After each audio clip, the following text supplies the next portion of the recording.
Tae-woo Kim walked slowly through Hanbit Park, his shoulders slumping under the weight of his astronomy textbooks. The evening air felt cool against his face as orange and red leaves danced around his feet. He had stayed late at school, using the telescope to map stars for his science project. Now the sun was setting, and his mother would worry if he didn't get home soon.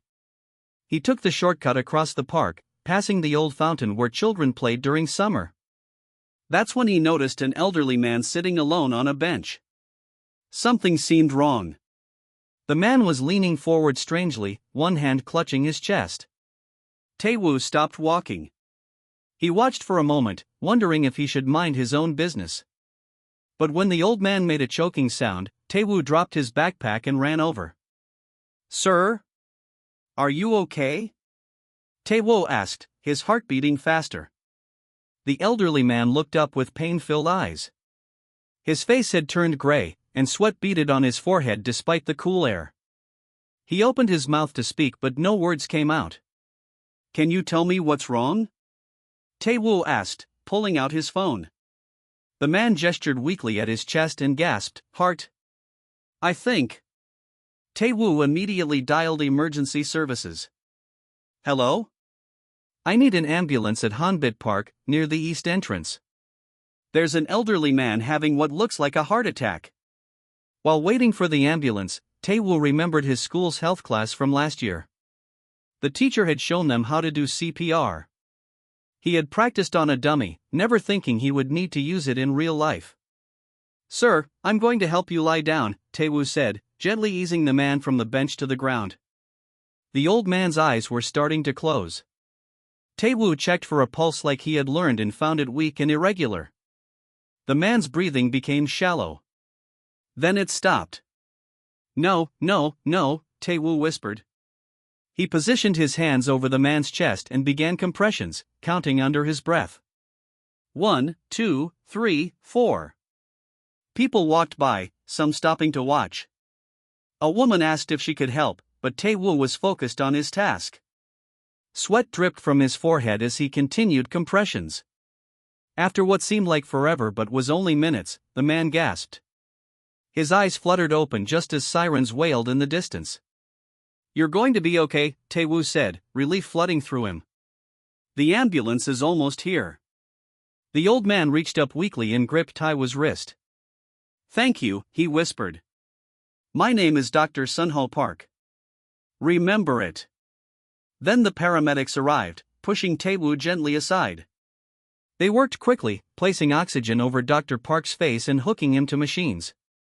Tae-woo stood back, watching them load the old man into the ambulance. "You did good, kid," one paramedic said. "You probably saved his life. Want to ride with him to the hospital?" Tae-woo shook his head. "My parents will worry." "Can you tell me which hospital you're taking him to?" "I'd like to check on him tomorrow." After getting the information, Tae-woo picked up his backpack and continued home. The sky had darkened completely now, stars appearing one by one above him. He felt strange, tired but alive in a way he had never experienced before. That night, Tae-woo couldn't sleep. He kept seeing Dr. Park's face, kept feeling the man's heartbeat returning under his hands. Had he really saved someone's life? It seemed impossible. Around midnight, he got up and went to his window. The stars seemed unusually bright tonight. He could make out constellations he normally needed his telescope to see clearly. At exactly 4:17 a.m., a blue light flashed across the sky. Tae-woo blinked, thinking it was a shooting star.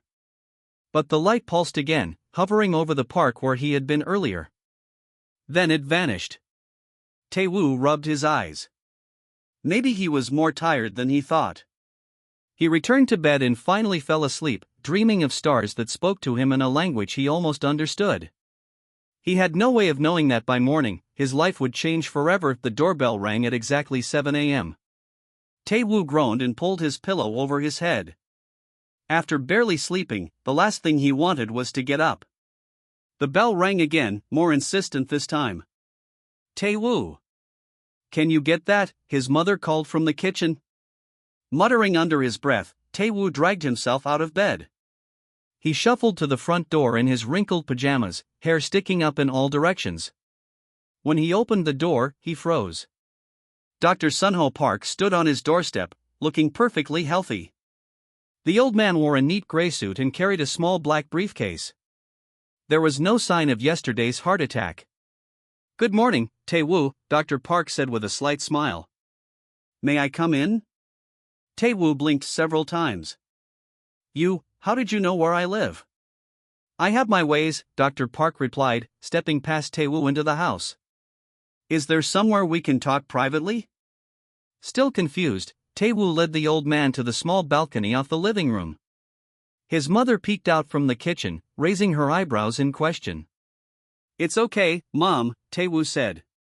"This is the man I helped yesterday. Dr. Park." She nodded and went back to cooking breakfast, though Tae-woo could tell she was curious. On the balcony, Dr. Park sat in one of the plastic chairs and placed his briefcase on the small table.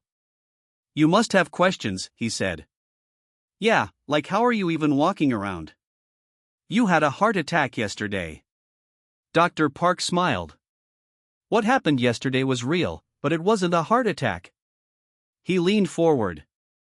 "My name isn't really Sunho Park. It's Do-hyun. I'm not human, Tae-woo." Tae-woo laughed nervously. "Right. And I'm King Sejong." Instead of answering, Do-hyun raised his hand. His fingertips began to glow with a soft blue light, the same color Tae-woo had seen in the sky last night. The old man's eyes changed too, reflecting light in a way that made them look like tiny stars. Tae-woo fell back in his chair. "What are you?" "I'm a researcher from what you would call the Galactic Concordat. I've been studying Earth for 30 years in this human disguise." Do-hyun's voice remained calm, as if he were discussing the weather. "Yesterday wasn't an accident. It was the final test in my assessment of humanity's readiness for first contact." Tae-woo looked around, half expecting hidden cameras. "Is this some kind of joke?" "No joke," Do-hyun said. He opened his briefcase and removed what looked like a smooth glass disc.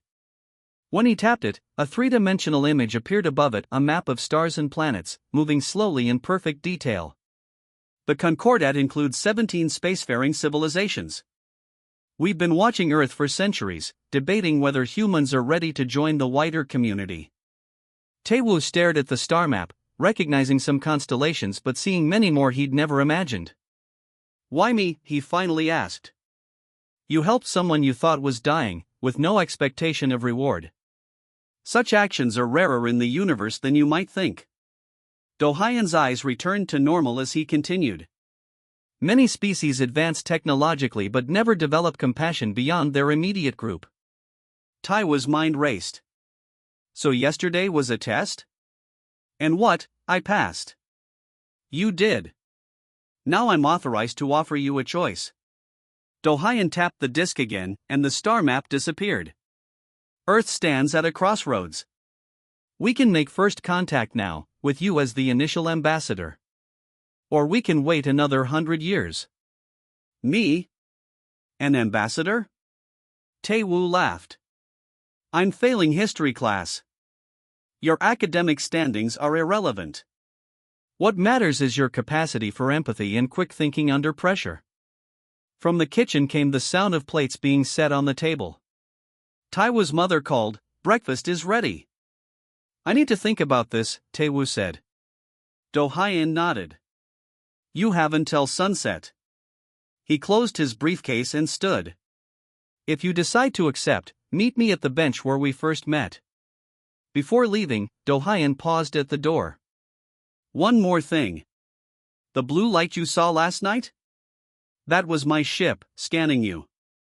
Your brain patterns show unusual potential, even for humans." After he left, Tae-woo sat at the breakfast table, barely touching his food despite his mother's concerned looks. "Was that really the man from yesterday?" she asked. He recovered quickly. Tae-woo nodded absently, his mind still processing everything. Aliens. Spaceships. Him as an ambassador. It seemed impossible. Yet when he looked at the sky through the window, the world suddenly felt both much larger and much smaller than it had yesterday. By evening, he had made his decision. Tae-woo stood at the park bench as the sun dipped below the horizon. The same bench where he had saved Dr. Park, no, Do-hyun, just yesterday. His heart pounded in his chest. A small backpack containing clothes, his toothbrush, and a photo of his family hung from his shoulder. He had left a note on his bed telling his parents not to worry, that he would be back soon, and that this was an opportunity he couldn't explain but had to take. They would be angry, and scared too, but somehow Tae-woo knew this was more important than anything he had ever done. "You came," said a voice behind him. Do-hyun appeared, wearing the same gray suit but somehow looking different. More confident, less hunched. Less human. "I did," Tae-woo said. "I still think this might be a dream." Do-hyun smiled. "Follow me." They walked to the parking lot where an ordinary-looking silver car waited. Once inside, Do-hyun pressed his palm against the dashboard. The car hummed to life, but no engine started. "Hold on," Do-hyun said. The windows darkened until Tae-woo couldn't see outside. Then the car shuddered. Tae-woo felt a strange sensation, like his body was being gently stretched. "We're now moving at speeds your physics considers impossible," Do-hyun explained calmly.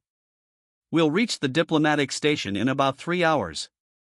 The windows cleared, revealing not roads and buildings but stars streaking past. Tae-woo gasped. "We're in space?" "Yes.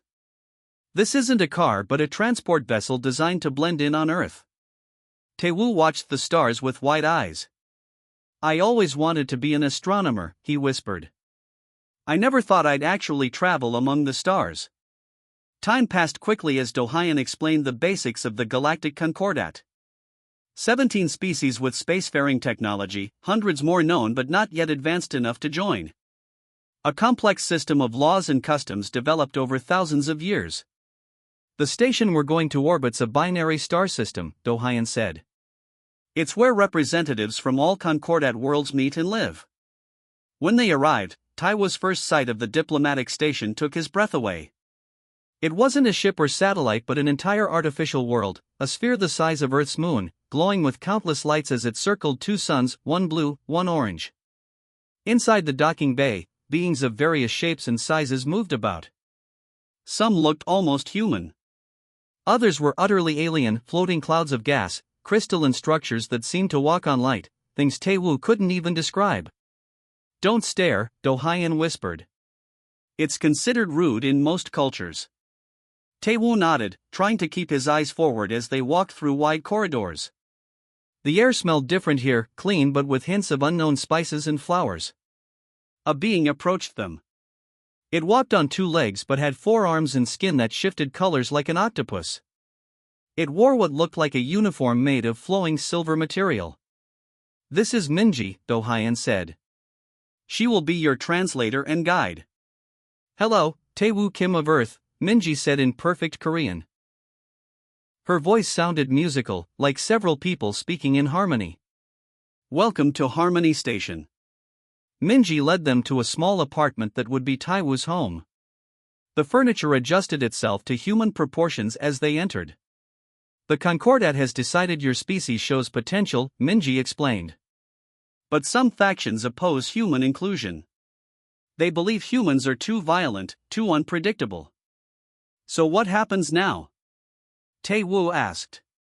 "You will undergo a series of evaluations," Do-hyun said. "Not tests of knowledge, but of character.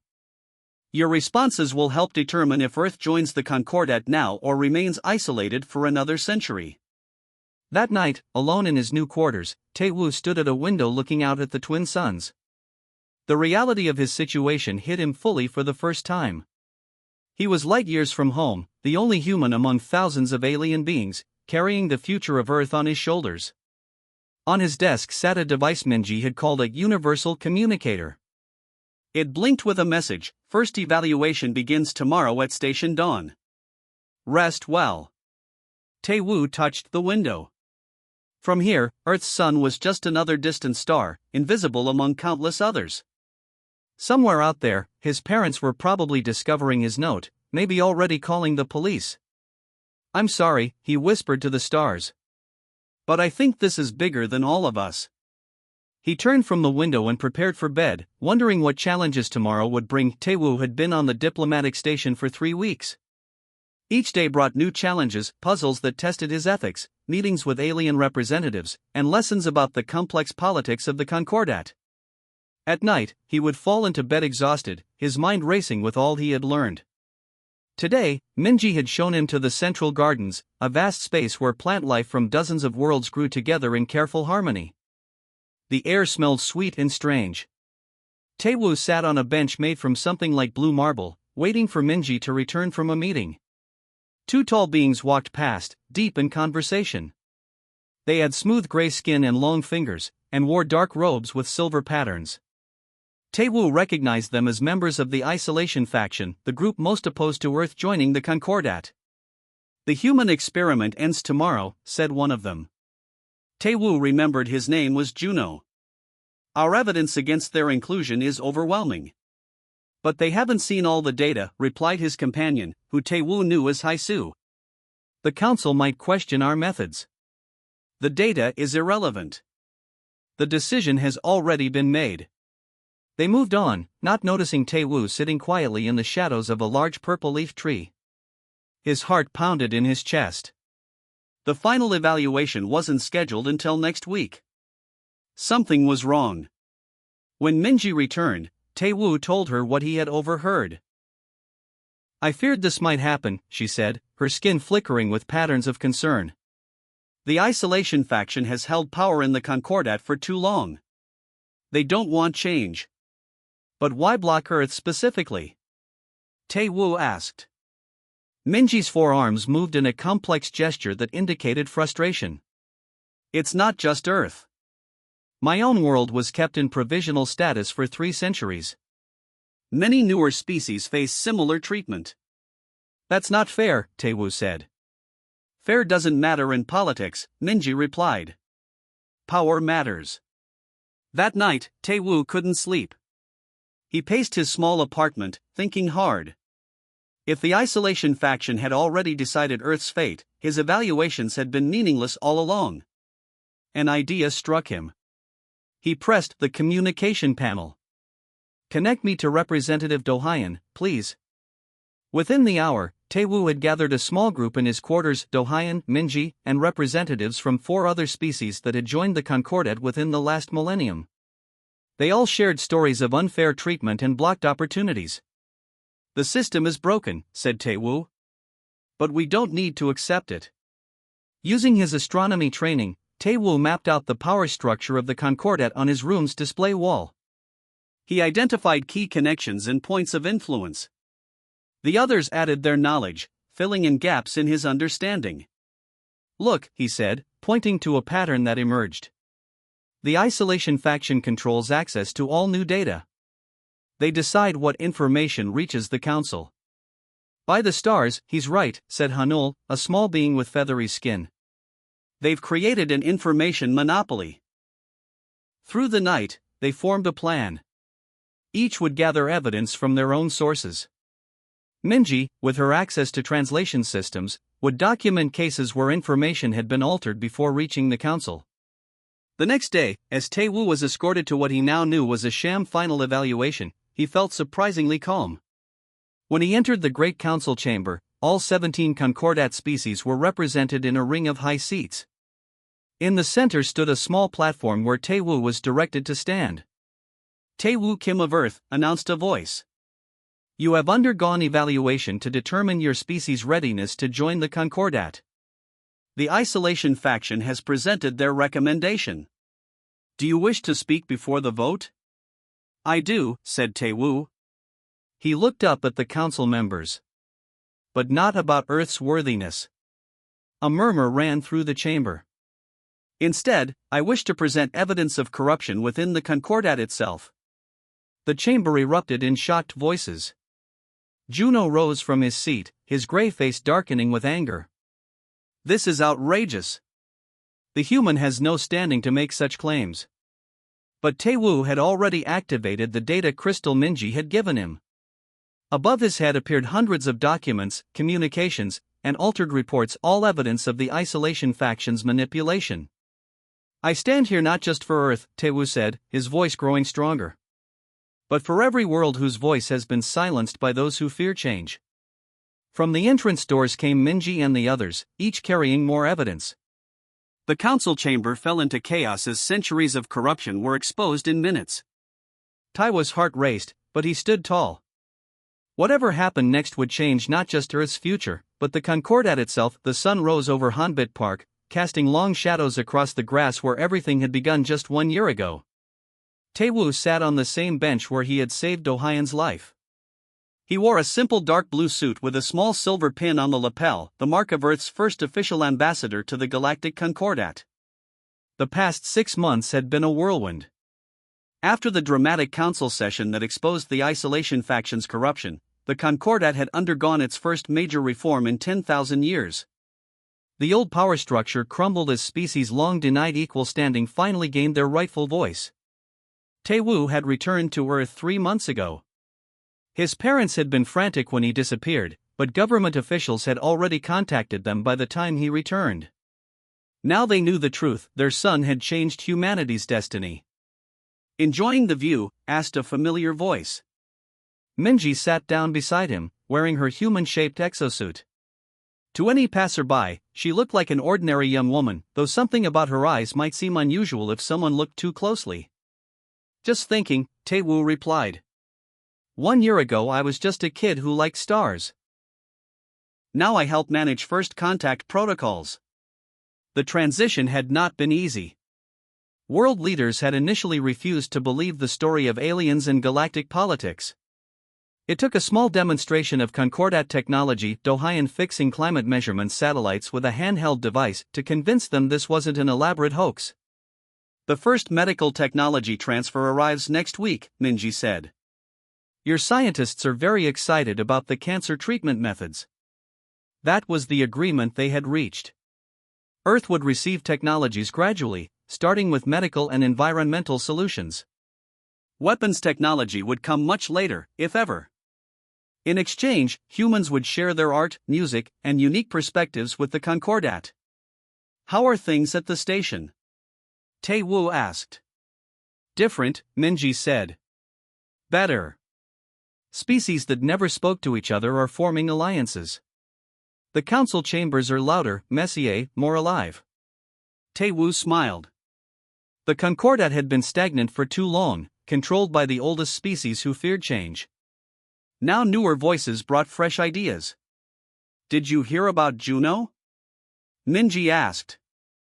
"No. What happened?" "He's requested assignment as cultural liaison to Earth. Says he wants to understand how a species so young could see what older ones missed for centuries." Taewoo laughed. "From trying to keep us out to wanting to learn from us. That's progress." A young boy ran past, chasing a ball. Nearby, an elderly woman fed birds, completely unaware that the woman sitting next to Taewoo wasn't human at all. "When do you think we'll be ready for public announcement?" Taewoo asked. The current plan was to prepare Earth slowly.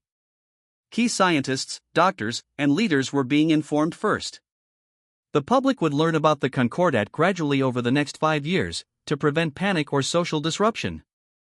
"Sooner than we thought," Minji replied. "Humans adapt quickly. It's one of your species' greatest strengths."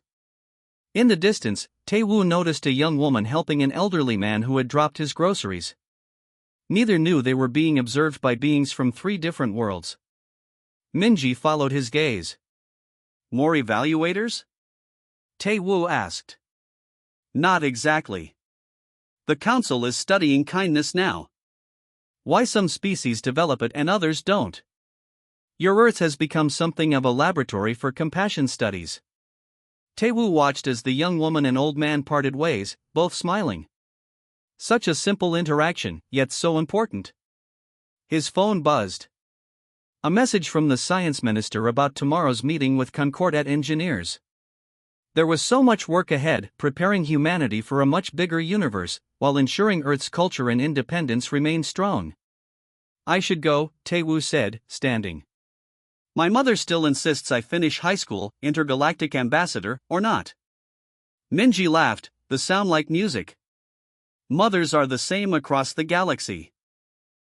As they walked through the park, Tae-woo looked up at the blue sky. At night, he could point to stars that he had now visited. Worlds with names humans couldn't yet pronounce, species with bodies and minds unlike anything in Earth's history. Do you ever regret it? Minji asked suddenly. Getting involved that day? Tae-woo shook his head. Never. One moment of kindness changed everything, not just for me, but for all of us. Above them, invisible to human eyes, a Concordat ship moved through the upper atmosphere, carrying new visitors eager to see the world that had finally joined the stars. The future was unwritten, but for the first time in history, humanity wouldn't face it alone.